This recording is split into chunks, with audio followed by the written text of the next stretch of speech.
মধ্যপ্রাচ্যে সামরিক উপস্থিতি বৃদ্ধি ও ইরান যুক্তরাষ্ট্রের মধ্যে সম্ভাব্য সংঘাতে উত্তেজনার মধ্যে কূটনৈতিক সংলাপ পুনরায় শুরু করার উদ্যোগ নিচ্ছে উভয় দেশ, যা অঞ্চলগুলোকে স্থিতিশীল রাখার ক্ষেত্রে গুরুত্বপূর্ণ পদক্ষেপ হিসেবে বিবেচিত হচ্ছে। আগামী 6 ফেব্রুয়ারি তুরস্কের ইস্তাম্বুলে ইরান ও যুক্তরাষ্ট্রের মধ্যে বৈঠক অনুষ্ঠিত হবার কথা রয়েছে।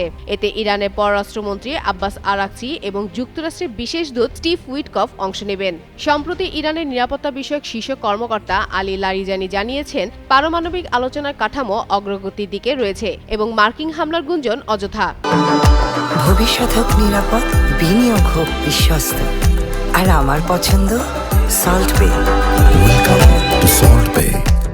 যুক্তরাষ্ট্রের প্রেসিডেন্ট ডোনাল্ড ট্রাম্পও বলছেন, ইরান যুক্তরাষ্ট্রের সঙ্গে যোগাযোগ শুরু করেছে। তবে ইরানের ইসলামী বিপ্লবের নেতা আয়াতুল্লাহ আলী খামেনি হুঁশিয়ারি দিয়েছেন যে যুক্তরাষ্ট্র যদি সামান্যতম সামরিক পদক্ষেপ নেয় তার জবাব কঠোর হবে। এর আগে পারমাণবিক চুক্তির শর্ত অনুযায়ী ইরান কিছু মার্কিন প্রস্তাব প্রত্যাখ্যান করেছে।